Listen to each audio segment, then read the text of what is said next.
Corona संक्रमण रोकने के लिए मोदी सरकार ने 24 मार्च को देशव्यापी लॉकडाउन की घोषणा करके अनजाने में ही अर्थव्यवस्था को बहुत गहरी चोट पहुंचाई। 70 दिन तक चले सख्त लॉकडाउन से देश में उद्योग धंधों की कमर टूट गई और भविष्य को लेकर संकट गहरा गया।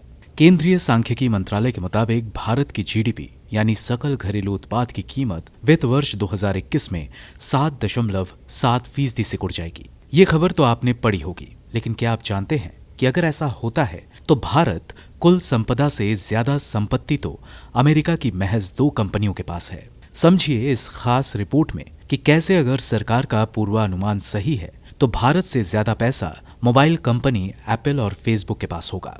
दरअसल केंद्रीय सांख्यिकी मंत्रालय के मुताबिक वर्ष 2020-21 में नॉमिनल जीडीपी घटकर 194.82 लाख करोड़ रह जाएगी। अब अगर इसको डॉलर के हिसाब से देखें तो भारतीय अर्थव्यवस्था 2.65 ट्रिलियन डॉलर तक सिमट जाएगी। वैसे 2019-20 में नॉमिनल जीडीपी 203.40 लाख करोड़ रुपए थी और डॉलर के मुताबिक भारतीय अर्थव्यवस्था 2.77 ट्रिलियन डॉलर के आंकड़े को छू रही थी। अब बात करते हैं एप्पल और फेसबुक की।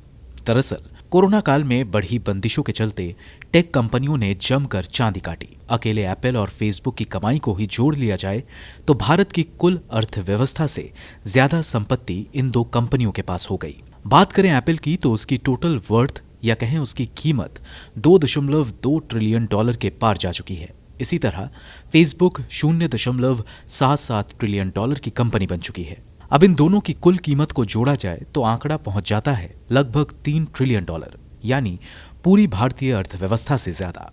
केंद्र सरकार भले ही आर्थिक तबाही के लिए महामारी और लॉकडाउन को जिम्मेदार ठहराए, लेकिन हकीकत ये है कि भारत आर्थिक मोर्चे पर बहुत पहले ही फिसलने लगा था।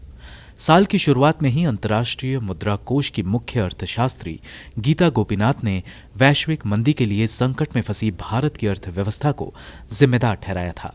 तब सरकार अर्थव्यवस्था के लिए वैश्विक मंदी को जिम्मेदार ठहरा रही थी। ये बात किसी से छुपी नहीं है कि नोटबंदी और जीएसटी से अर्थव्यवस्था को काफी नुकसान पहुंचा था, लेकिन हड़बड़ी में लगे लॉकडाउन ने अर्थव्यवस्था की कमर ही तोड़कर रख दी। ब्यूरो रिपोर्ट, गो न्यूज।